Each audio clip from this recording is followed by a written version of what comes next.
অসম চৰকাৰে মহিলা আত্মসহায়ক গোটৰ সদস্যসকললৈকে 10,000 কৈ টকা আমি অনুদান হিচাপে আগবঢ়াম।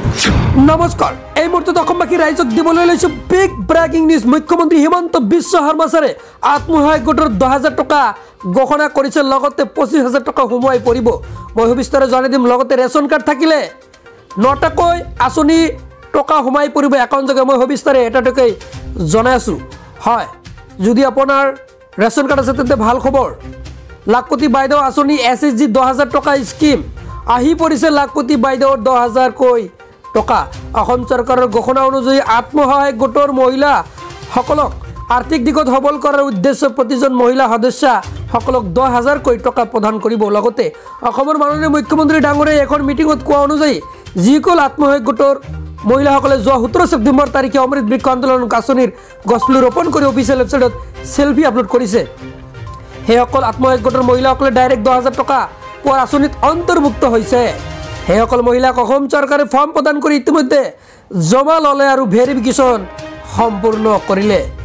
এতিয়া মই জনাইছোঁ মুখ্যমন্ত্ৰীৰ মন্তব্য, আপুনি শুনি লওক। প্ৰথমত জনাইছোঁ অসম চৰকাৰে মহিলা আত্মসহায়ক গোটৰ সদস্যসকললৈকে 10,000 কৈ টকা আমি অনুদান হিচাপে আগবঢ়াম।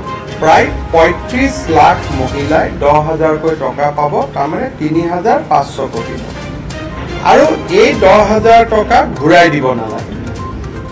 এতিয়া নেটফিয়ে যদি ইয়াৰ ভিতৰত যিসকল বিচাৰে তেওঁলোকক যদি 15,000 টকাৰ এটা লোন দিব পাৰে, তেতিয়াহ'লে মহিলাসকলে 25,000 লগ লাগি কিবা এটা ভাল কাম কৰিব পাৰিব। হয়, নিশ্চয় শুনিব পাৰিলে। মুখ্যমন্ত্ৰী মহিলা উদ্যমিতা অভিযান আঁচনিৰ এই টকা কিন্তু সোমোৱাই পৰিব। আপোনালোকে কেইদিনমান পিছতে লাভ কৰিব টকা। মই আৰু জনাই দিম, সেই চেনেলটো ছাবস্ক্ৰাইব কৰি ৰাখক। পৰৱৰ্তী খবৰ, চৰকাৰী ঘৰ নোপোৱা লোকলৈ নতুন সুবিধা। কাক কাক ঘৰ দিব চৰকাৰে, মই সবিস্তাৰে জনাই আছোঁ। হয়, ৰেচন কাৰ্ড থাকিলে লাভ কৰিব চৰকাৰী ঘৰ। ৰাজ্যত কোনে কোনে নতুনকৈ চৰকাৰী ঘৰ লাভ কৰিব জনোৱা হওক। ঘৰ নোপোৱা লোকক বাছি বাছি ঘৰ দিব চৰকাৰে।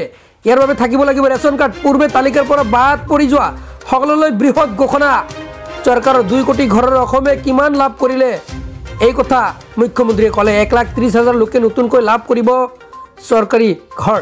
আধাৰ কাৰ্ড নাথাকিলে ঘৰৰ বাবে কৰিব নোৱাৰিব আবেদন। হয়, আধাৰ কাৰ্ড যদি আছে তেন্তে আপোনাৰ বাবে ভাল খবৰ। বেংকৰ পাছবুক, আধাৰ কাৰ্ড, পেন কাৰ্ড লাগিব, আয়ৰ প্ৰমাণপত্ৰ, জাতিগত প্ৰমাণপত্ৰ আৰু ৰঙীন ফটো লাগিব, আৰু লগতে ৰেচন কাৰ্ড লাগিব। PMAYMS.gov.in ৱেবছাইটত গৈ কৰিব পাৰিব আবেদন।